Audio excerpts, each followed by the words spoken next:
ये लोग मंगल ग्रह पर एक साधारण मिशन कंप्लीट करने आए थे, लेकिन इन्हें बिल्कुल भी अंदाजा नहीं था कि कुछ ही देर में इनका सामना एक ऐसे तूफान से होने वाला है जो इनकी पूरी जिंदगी बदल कर रखने वाला था। तूफान इतना खतरनाक था कि मिशन कमांडर को उन्हें वो मिशन वहीं छोड़ने और तुरंत धरती पर वापस आने का ऑर्डर देना पड़ा। ये सुनते ही सब एस्ट्रोनॉट्स जल्दी जल्दी अपने रॉकेट की तरफ भागने लगते हैं। वो तूफान भी उनके ठीक ऊपर आ चुका था, लेकिन इससे पहले वो अपने रॉकेट तक पहुंच पाते, अचानक एक बहुत ही हैवी सैटेलाइट एंटेना सीधा एक एस्ट्रोनॉट मार्क को जा लगता है। उस सैटेलाइट के टकराते ही वह वहीं पर उस तूफान के बीचों बीच गायब हो गया। इसी बीच रॉकेट के अंदर बैठे कंट्रोलर को मार्क के सूट से सारी ऑक्सीजन लीक होने का सिग्नल मिलने लगा। उसकी टीम उसे बहुत ढूंढती है, मगर तूफान इतना भयानक था कि मार्क उन्हें कहीं भी दिखाई नहीं दे रहा था। जब रॉकेट कंट्रोलर ने उन्हें मार्क के सूट से लीक होती ऑक्सीजन के बारे में बताया, तब सभी साथी अपनी पूरी जान लगाकर उसे ढूंढने की कोशिश करने लगे, क्योंकि अगर उसके सूट से सारी ऑक्सीजन खत्म हो गई तो वह मारा जाएगा। लेकिन उस भयानक तूफान की वजह से उन्हें मार्क कहीं भी दिखाई नहीं दे रहा था। पूरी जान लगाकर ढूंढने के बाद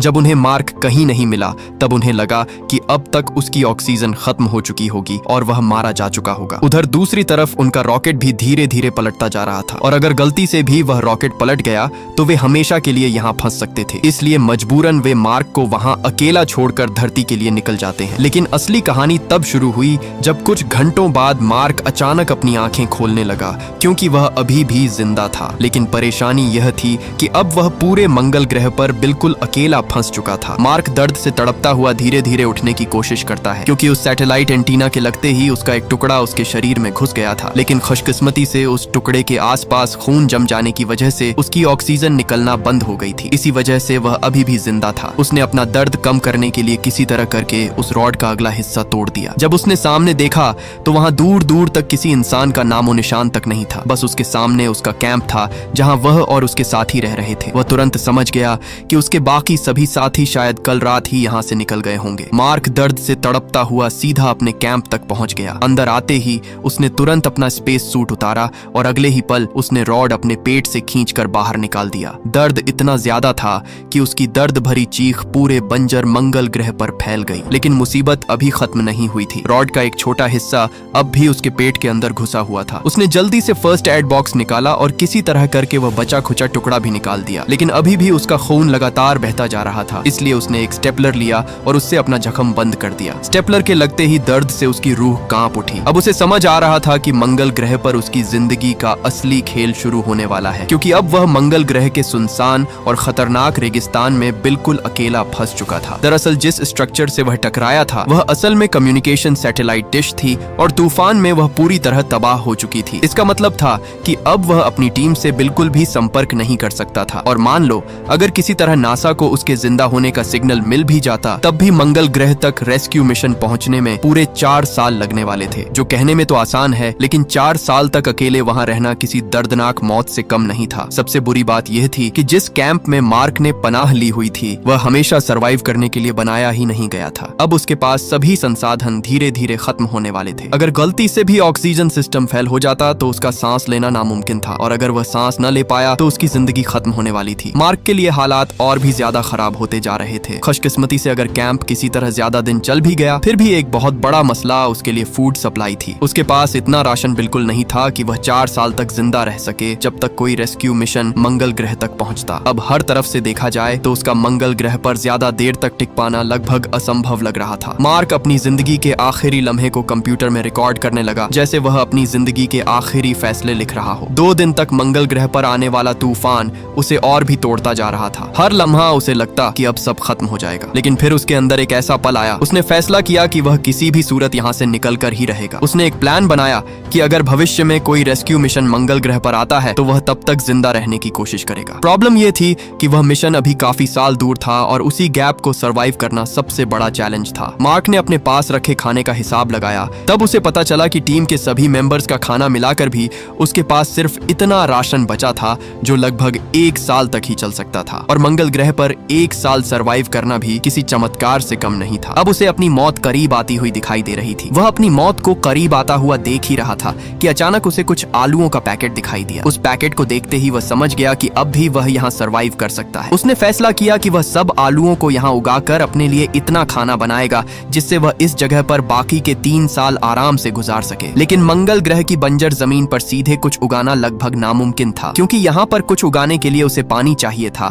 जो इस बंजर जमीन पर बिल्कुल भी नहीं था। अब उसने फैसला कर लिया कि यहाँ सरवाइव करने के लिए उसे खेती करनी ही होगी। इसीलिए वह मंगल पर अपना छोटा सा फार्म तैयार करने में लग गया। सबसे पहले उसने कैंप के अंदर एक जगह पर बहुत सी मिट्टी जमा की और धीरे धीरे उसे खेती के क्षेत्र की शक्ल देने लगा ताकि वहां पौधारोपण किया जा सके। लेकिन मसला यह था कि मंगल की मिट्टी में नेचुरली वे पोषक तत्व नहीं थे जो पौधों को ग्रो करने के लिए चाहिए होते हैं। इसलिए मार्क ने एस्ट्रोनॉट्स के बायोलॉजिकल वेस्ट को इस्तेमाल करने का रिस्की प्लान बनाया। उसकी बदबू इतनी खतरनाक थी कि वहां एक सेकंड के लिए भी टिक पाना अपनी मौत को दावत देने जैसा था। लेकिन उसके पास कोई और चारा भी नहीं था। उसने लगातार उस मटेरियल को प्रोसेस करके मिट्टी में मिक्स किया ताकि बंजर मंगल ग्रह की मिट्टी को अस्थायी रूप से उपजाऊ जमीन में बदला जा सके। उसने सब आलुओं को छोटे छोटे टुकड़ों में काटा और एक एक करके उन्हें मिट्टी के अंदर दबा दिया। लेकिन खेती का अगला और सबसे मुश्किल मरहला पानी था। खुशकिस्मती से मार्क को साइंस की अच्छी जानकारी थी। उसे पता था कि हाइड्रोजन और ऑक्सीजन को कंट्रोल्ड रिएक्शन में मिलाकर पानी बनाया जा सकता है। उसके पास इस एक्सपेरिमेंट के लिए सारा जरूरी इक्विपमेंट भी मौजूद था। लेकिन पहली कोशिश में उससे एक बहुत बड़ी गलती हो गई। उसने कैंप के अंदर पहले से मौजूद ऑक्सीजन को पूरी तरह से कैलकुलेट नहीं किया, जो उसकी सांस लेने की वजह से लगातार घट रही थी। जैसे ही उसने ऑक्सीजन और हाइड्रोजन को मिक्स किया, वहां एक बहुत बड़ा धमाका हुआ जिसने पूरा एरिया हिलाकर रख दिया। मार्क बच तो गया, लेकिन उसे समझ आ गया कि मंगल पर उसकी छोटी सी गलती भी उसकी जान ले सकती है। अगले दिन उसने दोबारा से अपना काम शुरू किया। इस बार उसने दिमाग से काम लिया, जिससे उसका एक्सपेरिमेंट कामयाब रहा। धीरे धीरे नमी जमा होना शुरू हुई और आखिरकार मंगल ग्रह की बंजर जमीन पर पानी तैयार होने लगा। ये पानी उस मिट्टी के लिए काफी था जिसमें मार्क ने आलू लगाए हुए थे। कुछ दिन बाद जब पहला हरा पौधा मिट्टी से बाहर निकला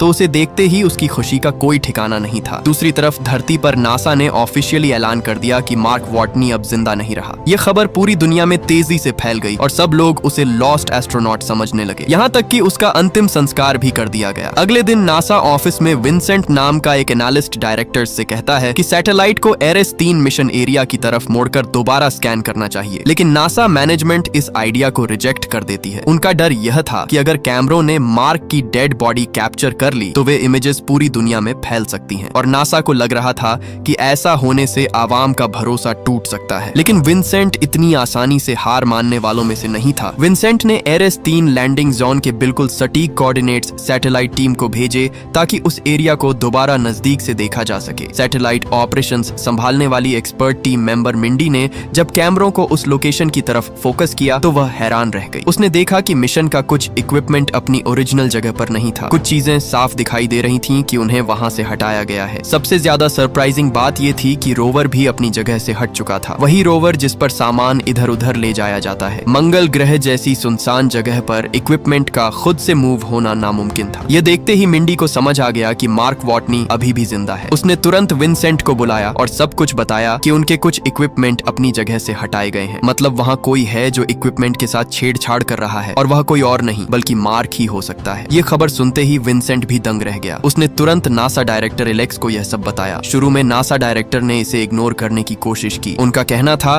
कि शायद मंगल ग्रह पर तूफान की वजह से इक्विपमेंट अपनी जगह से हिले होंगे। लेकिन विंसेंट ने उन्हें कहा कि मैं 100% यकीन से कह सकता हूँ कि मार्क अभी भी जिंदा है और यह काम अपने आप होना नामुमकिन था। यह देखकर डायरेक्टर को भी मानना पड़ा कि मार्क वॉटनी जिंदा है। अब नासा एक नई मुसीबत में फंस चुका था क्योंकि पूरी दुनिया को पहले ही बता दिया गया था कि मार्क मर चुका है, यहाँ तक कि उसका मेमोरियल भी हो चुका था। अब अचानक मीडिया के सामने सच लाना नासा के लिए बहुत रिस्की हो सकता था। काफी सोचने के बाद उन्होंने फैसला किया कि मीडिया को सब कुछ बता दिया जाएगा, लेकिन स्पेसक्राफ्ट में धरती की तरफ लौट रहे बाकी क्रू मेंबर्स को अभी कुछ नहीं बताया जाएगा। नासा को डर था कि अगर उन्हें पता चला कि मार्क जिंदा है और वे उसे मंगल ग्रह पर अकेला छोड़ आए तो वे दुख में आकर कुछ गलत न कर बैठे। दूसरी तरफ मंगल ग्रह पर मार्क को अकेले रहते हुए अब पूरे 70 दिन गुजर चुके थे। अब तक वह खाने और पानी का आर्जी हल निकाल चुका था, लेकिन अब उसके सामने सबसे बड़ा सवाल था मंगल ग्रह की सुनसान जमीन से बाहर निकला कैसे जाए। मार्क को अच्छी तरह पता था कि नासा का अगला मिशन एरिस 4 कुछ सालों बाद शियापारेली क्रेटर के पास लैंड करने वाला है। लेकिन एक बड़ा मसला अब भी उसके सामने खड़ा था। वह लोकेशन उसकी करंट लोकेशन से हजारों किलोमीटर दूर थी। अगर उसे जिंदा बचना है तो किसी भी तरह उसे उस जगह तक पहुंचना ही होगा। मार्क ने कैलकुलेशन की और अंदाजा लगाया कि उस खतरनाक सफर को पूरा करने में उसे तकरीबन 60 दिन लग सकते हैं। यह मिशन लगभग नामुमकिन लग रहा था, लेकिन उसके पास और कोई विकल्प भी नहीं था, इसलिए उसने तुरंत तैयारी शुरू कर दी। उसके पास एक रोवर था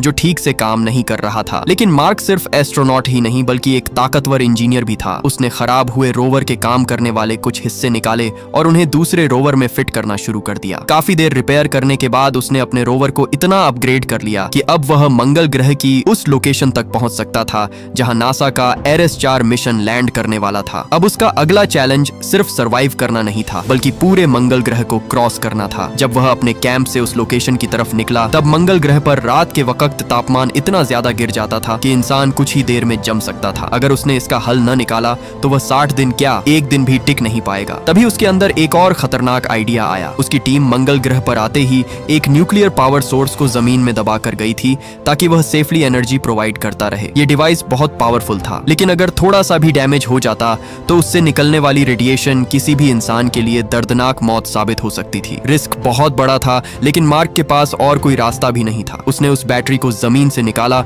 और अपने रोवर के साथ अटैच कर दिया। अब उस पावर सोर्स से निकलने वाली हीट उसके रोवर को जमा देने वाले तापमान से बचाने लगी, जिससे अब वो अपना सफर जारी रख सकता था। दूसरी तरफ धरती पर भी नासा मार्क को बचाने के लिए अपनी पूरी जान लगा रहा था। उन्होंने जेट प्रोपल्शन लेबोरेटरी को इमरजेंसी मिशन तैयार करने का ऑर्डर दे दिया, एक ऐसा प्रोब जो मंगल ग्रह तक सप्लाईज पहुंचा सके। प्रॉब्लम ये थी कि नॉर्मली ऐसे स्पेसक्राफ्ट को रेडी करने में कई महीने लगते थे, कभी कभी तो 1 साल तक लग जाता है, लेकिन अब उनके पास वक्त बहुत कम था। नासा का पूरा रेस्क्यू प्लान अब इसी मिशन पर आसरा कर रहा था। उनका आइडिया ये था कि इमरजेंसी प्रोब के जरिए मार्क तक इतना खाना पहुंचा दिया जाए कि वो अगले कई साल मंगल ग्रह पर जिंदा रह सके। प्लान के मुताबिक जब भविष्य में एरेस-4 मिशन मंगल ग्रह पर लैंड करेगा तो उसकी टीम मार्क को भी साथ लेकर धरती वापस आ जाएगी। ये मिशन सुनने में जितना आसान लग रहा था, असल में उतना ही इम्पॉसिबल था। जेपीएल की टीम दिन रात काम में लगी हुई थी, क्योंकि उन्हें बहुत कम वक्त में एक फुली फंक्शनल सप्लाई प्रोब तैयार करना था। इसी दौरान नासा एडमिनिस्ट्रेटर जेम्स ने मिंडी को भी एक जिम्मेदारी दी। अब मिंडी को सैटेलाइट्स और मॉनिटरिंग सिस्टम्स का पूरा कंट्रोल मिल चुका था, ताकि वह मंगल ग्रह पर मार्क की हर मूवमेंट ट्रैक कर सके। धरती पर लोगों को लग रहा था कि वह मर चुका है, लेकिन हकीकत में पूरी नासा उसकी हर सांस पर नजर रखे हुए थी। उधर मंगल ग्रह पर मार्क को उसकी मेहनत का फल मिलना शुरू हो गया। उसके उगाए हुए सारे आलू अब तैयार हो चुके थे। मंगल ग्रह की लाल मिट्टी में हरियाली देखकर मार्क के चेहरे पर खुशी गूंज उठी। उसने करीब 600 आलू की फसल हासिल की। मार्क ने बड़े आलूओं को अपने खाने बनाने के लिए एक तरफ कर दिया, जबकि छोटे आलूओं को दोबारा मिट्टी में लगा दिया, ताकि आगे भी खेती हो और उसका गुजारा ज्यादा देर तक हो सके। अपने दिमाग का इस्तेमाल करते हुए मार्क ने बंजर जैसी जमीन पर भी अपने खाने के भविष्य के लिए इंतजाम कर लिया था। अब कम से कम उसे भूख से मरने का डर नहीं रहा। लेकिन अंदर ही अंदर उसे यह बात तोड़ रही थी कि अगर उसका नासा से कोई भी कांटेक्ट ना हो सका तो उसका यहाँ इतने दिन सरवाइव करना बेकार जा सकता था, यहाँ तक कि उसकी मौत भी हो सकती थी। मंगल ग्रह जैसे सुनसान प्लैनेट पर कम्युनिकेशन सिस्टम ढूंढना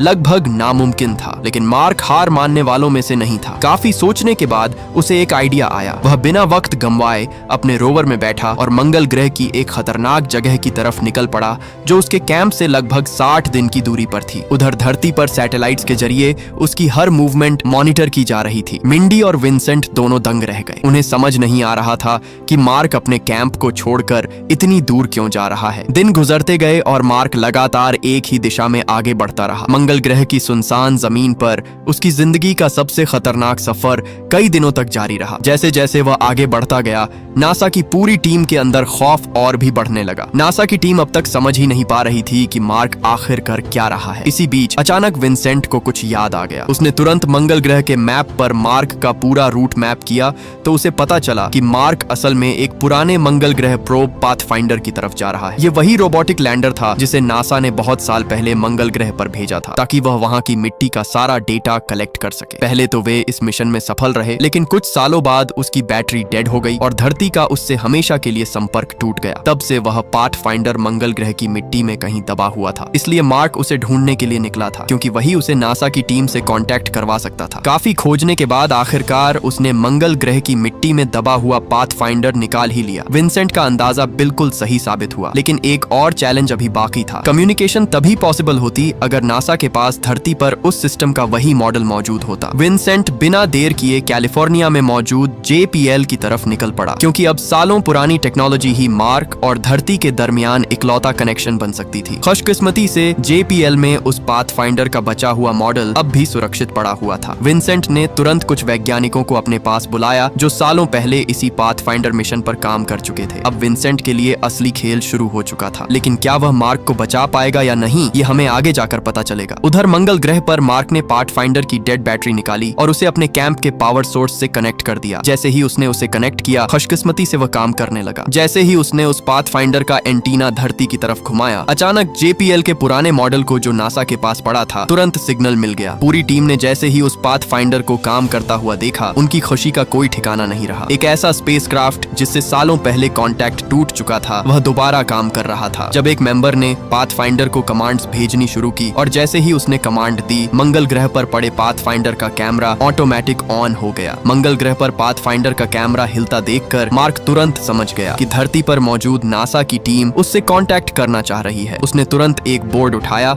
और उस पर लिखा आर यू रिसीविंग मी। फिर उसने बोर्ड के दोनों साइड पर यस और नो के ऑप्शन बना दिए ताकि सामने वाले सिर्फ कैमरा मूव करके जवाब दे सकें। जैसे ही JPL की टीम ने उसका सवाल देखा, उन्होंने बिना देरी किए कैमरा को यस की तरफ घुमा दिया। मंगल ग्रह पर कैमरा को मूव होते देखकर मार्क की आंखों में जिंदा रहने की उम्मीद दोबारा जाग उठी। इतने दिनों बाद पहली बार उसे एहसास हुआ कि वह सच में अकेला नहीं है, लेकिन धरती पर मौजूद नासा की टीम से कांटेक्ट अब भी बहुत स्लो और मुश्किल था। मंगल ग्रह और धरती के दरमियान दूरी इतनी ज्यादा थी कि एक सिंपल सवाल भेजने और उसका जवाब मिलने में लगभग 4 घंटे लग रहे थे। और सबसे बड़ी प्रॉब्लम यह थी कि फिलहाल सिर्फ मार्क ही सवाल पूछ सकता था, वह भी सिर्फ हाँ या ना में। नासा टीम डायरेक्ट उसे मैसेज नहीं भेज सकती थी, लेकिन मार्क भी किसी से कम नहीं था। उसने फैसला किया कि अगर सिंपल कम्युनिकेशन पॉसिबल है तो उसे एक पूरी भाषा में भी बदला जा सकता है। मार्क को पता था कि पाथफाइंडर का कैमरा पूरे 360 डिग्री तक रोटेट कर सकता है। इसी आइडिया को यूज करते हुए उसने एक कम्युनिकेशन सिस्टम बनाया। उसने हेक्साडेसिमल नंबरिंग मेथड चूज किया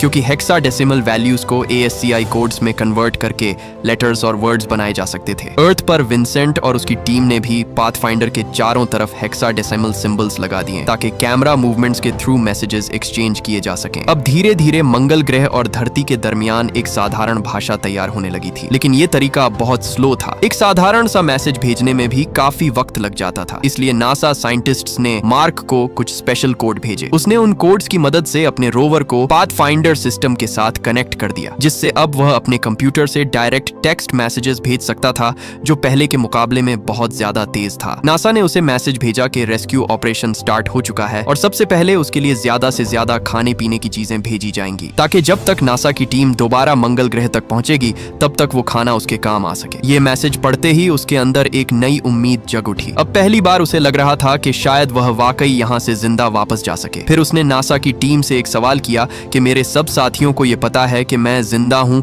या फिर नहीं। नासा का जवाब ना में था। ये सुनते ही उसके अंदर का गुस्सा फूट पड़ा, क्योंकि उसके अपने क्रू को अब तक सच नहीं बताया गया था। लेकिन अब जब बातचीत हो चुकी थी, इसलिए नासा ने फाइनली धरती पर वापस लौटे सब क्रू मेंबर्स को भी ये हैरानकुन खबर देने का फैसला ले लिया। और जैसे ही उन्हें पता चला कि मार्क अभी भी मंगल ग्रह पर जिंदा है, पूरी टीम शॉक हो गई। एक तरफ वो उसके बचने की खबर से खुश थे, लेकिन दूसरी तरफ उन्हें ये पछतावा भी अंदर से खा रहा था कि वो उसे अकेला छोड़कर आ गए। उधर मंगल ग्रह पर मार्क हर आए दिन की खबर नासा को भेजता रहता। कुछ वक्त तक सब कुछ ठीक चल रहा था। उसकी आलू की फसल भी सफल थी और लग रहा था कि मार्क यहाँ उतने साल आसानी से गुजार सकता था, जब तक नासा का अगला मिशन यहाँ तक नहीं पहुँच जाता। लेकिन किस्मत एक बार फिर से पलटा खाने वाली थी। एक रात सब कुछ अचानक बदल गया। कैंप का एयरलॉक बहुत ज्यादा इस्तेमाल होने की वजह से बहुत कमजोर पड़ चुका था, जिसकी वजह से अचानक एक बहुत बड़े ब्लास्ट के साथ वो फट गया। धमाका इतना खतरनाक था कि मार्क हवा की तरह उड़ता हुआ सीधा दूर जा गिरा। गिरने की वजह से उसके हेलमेट में क्रैक आ गया। मंगल ग्रह का माहौल इतना जानलेवा था कि छोटा सा होल भी उसकी जान ले सकता था। इसीलिए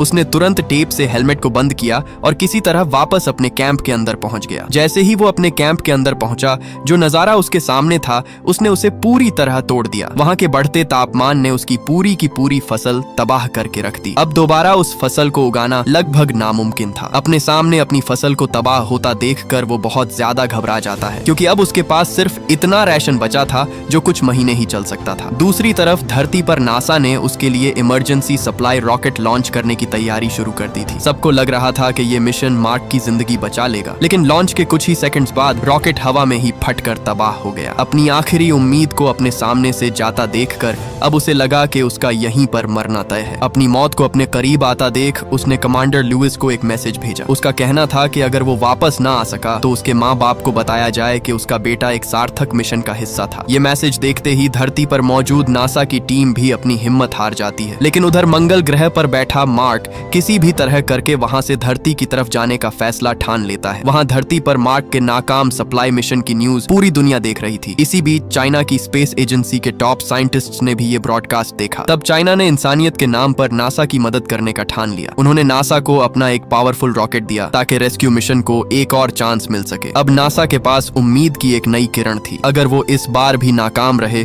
तो मार्क की जिंदगी हमेशा के लिए खत्म होने वाली थी। इसी बीच असली एंट्री होती है रिच पर्नेल की, एक ब्रिलियंट एस्ट्रोडायनामिक्स एक्सपर्ट। नासा के पास आते ही उसने एक ऐसा प्लान बनाया जो सुनने में लगभग नामुमकिन लग रहा था, लेकिन साइंटिफिकली जीनियस था। इस स्ट्रेटेजी को बाद में रिच पर्नेल मैन्यूवर नाम दे दिया गया। उसका प्लान ये था कि स्पेसक्राफ्ट को धरती पर लैंड करवाने के बजाय धरती की ग्रेविटी को गुलेल की तरह यूज किया जाए, यानी स्पेसशिप धरती के पास से हाई स्पीड पर गुजरते हुए ग्रेविटी बूस्ट ले और सीधा दोबारा मंगल ग्रह की तरफ मुड़ जाए। ये मिशन बहुत खतरनाक था। अगर इसमें छोटी सी भी गलती हो गई तो पूरा क्रू हमेशा के लिए स्पेस में खो सकता था। नासा के डायरेक्टर को रिच पर्नेल का प्लान बहुत ज्यादा खतरनाक लगा, इसलिए उन्होंने उसे रिजेक्ट कर दिया। लेकिन मिशन डायरेक्टर डीवन को लग रहा था कि यही मार्क को बचाने का आखिरी चांस हो सकता है। लेकिन किसी ने भी उसकी बात ना सुनी, इसलिए उसने छुपकर पूरा प्लान सब क्रू मेंबर तक पहुंचा दिया। अब पूरी गेम क्रू के हाथ में थी। या तो वो सुरक्षित धरती वापस लौट जाते या फिर अपनी जान खतरे में डालकर एक और बहुत लंबा मिशन शुरू करते, सिर्फ अपने दोस्त को बचाने के लिए। कुछ देर सोचने के बाद टीम ने यह फैसला लिया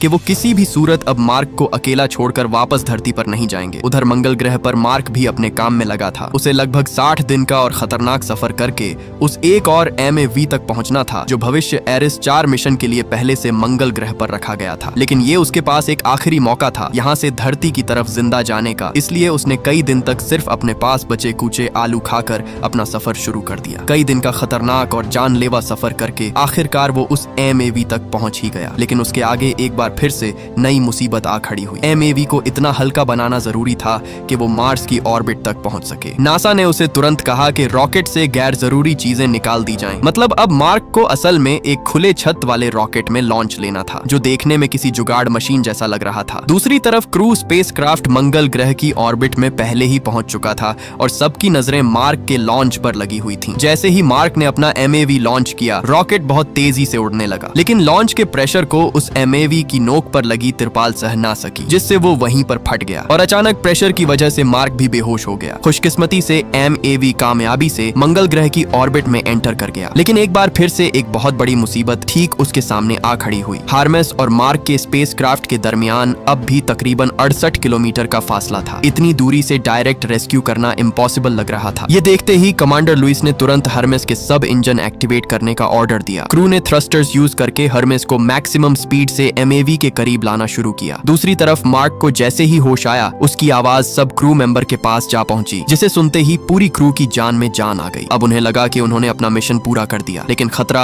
अब भी खत्म नहीं हुआ था। हर्मीज और MAV की ऑर्बिटल स्पीड में अब भी काफी डिफरेंस था, लगभग 42 मीटर्स पर सेकंड। स्पेस में ये छोटा नंबर भी बहुत खतरनाक होता है। अगर उन्होंने दोनों स्पेसक्राफ्ट की स्पीड को लगभग बराबर न किया तो मार्क को सुरक्षित अपने पास लाना नामुमकिन हो जाता। लेकिन हर्मीज के लिए एक और मुसीबत खड़ी हो गई थी। अगर वो दोबारा सब इंजन फुल पावर पर ऑन करते तो उनके पास धरती वापस लौटने के लिए जरूरी फ्यूल नहीं बचता। हालात अब लगभग इम्पॉसिबल लग रहे थे। तब कमांडर लुइस ने एक और फैसला लिया। उन्होंने हर्मेस के लॉक में बम फोड़ने का प्लान बनाया ताकि उस ब्लास्ट से स्पेसशिप की स्पीड और दिशा थोड़ी एडजस्ट की जा सके। ये प्लान बहुत रिस्की था, लेकिन अब उनके पास रिस्क लेने के सिवा कोई और ऑप्शन भी नहीं था। ब्लास्ट के बाद हार्मेस मार्क के काफी करीब आ गया, लेकिन अब भी उनके दरमियान खतरनाक दूरी बाकी थी, जिसे देखते ही मार्क ने अपनी जिंदगी का सबसे बड़ा फैसला लिया। उसने अपने स्पेस सूट के ग्लव में छोटा सा होल बनाया और निकलती हुई हवा के प्रेशर से वो उड़ता हुआ स्पेस में हार्मेस की तरफ बढ़ने लगा। उधर कमांडर लुइस भी रस्सी के साथ उसे पकड़ने के लिए आगे बढ़ रही थी। जैसे ही मार्क उसके पास आया, वो बदकिस्मती से उसे पकड़ नहीं पाई, लेकिन किसी तरह करके मार्क ने उसकी रस्सी पकड़ ली और दोनों एक दूसरे के करीब आ पहुंचे। आखिरकार क्रू ने उसे खींचकर